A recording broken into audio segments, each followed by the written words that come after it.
Priwet dari singkatannya aja kan sebelum pernikahan, itu biasanya orang melakukan, ritual-ritual atau persiapan-persiapan. Salah satunya adalah misal foto prewedding itu. Jadi foto-foto, dilakukan sebelum pernikahan dilakukan. Itu menjadi salah satu pelengkap, kalau gue pribadi sih dulu melakukan untuk pelengkap, undangan salah satunya. Karena undangan tuh buat gue harus ada fotonya, bukan norak sih, tapi harus ada fotonya biar orang kadang-kadang kan, tahu nama, nggak tahu muka nggak tahu nama gitu. Kalau gue sih orang tahu semua ya, cie. Tapi maksudnya buat, sebetulnya itu sangat berguna buat undangan. Kadang-kadang, ih si ini siapa ya?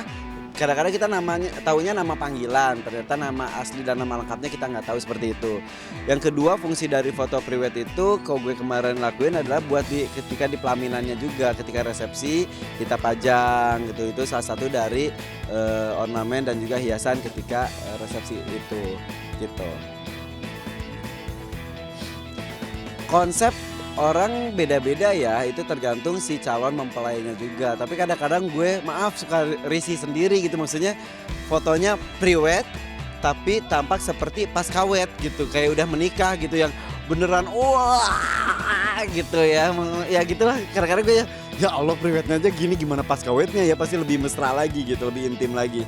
Nah kalau kemarin sih alhamdulillah kan istri aku tuh, berjilbab juga. Jadi kita pengen ada priwet tapi, nggak mau fotonya tuh seperti, yang lain-lainnya. Bukan mau beda dari yang lain tapi nggak mau, seperti yang lain yang agak sedikit terlalu vulgar gitu ya, melakukan sesuatu yang sebetulnya nggak boleh dilakukan sebelum kita melakukan pernikahan itu sendiri gitu. Jadi kita, apa ya, tujuan pernikahan kan salah satunya adalah si laki-laki harus menjadi imam bagi si perempuan. Terus kita simbolisasikan dengan beneran imam dalam kata sebenarnya gue sholat berjamaah dengan istri.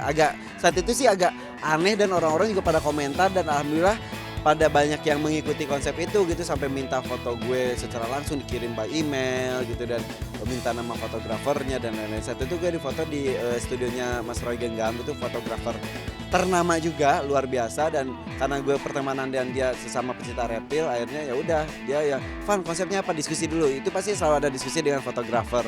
Itu salah satunya adalah gue sholat berjamaah gitu, gue pakai baju sholat, istri gue juga pakai mukena gitu. Terus udah gitu ada, wudu gitu.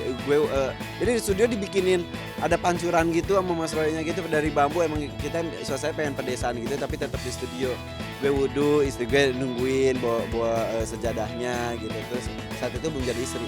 Udah gitu ada lagi yang hujan-hujanan, itu hujan-hujan bener pakai hujan-hujanan dan itu mensimbolisasikan bahwa gue harus, bener-bener menjadi pelindung dalam suasana apapun, dalam keadaan apapun untuk istri gue. Jadi saat itu juga hujan dan gue payunginnya dengan, hanya, pelepah daun pisang gitu. Itu maksudnya walaupun sebatas daun pisang, gue sebagai suami harus bisa melindungi istri gue seperti itu. Terus apalagi ya foto gue yang lain, ada juga sih foto-foto cantiknya gitu, misalnya yang pakai kebaya gitunya ada juga gitu. Terus ada yang baca Quran kita satu Quran berdua, terus gue ngajarin gitu kan. Itu salah satu, tanggung jawab, suami juga mengajarkan kepada istri gitu.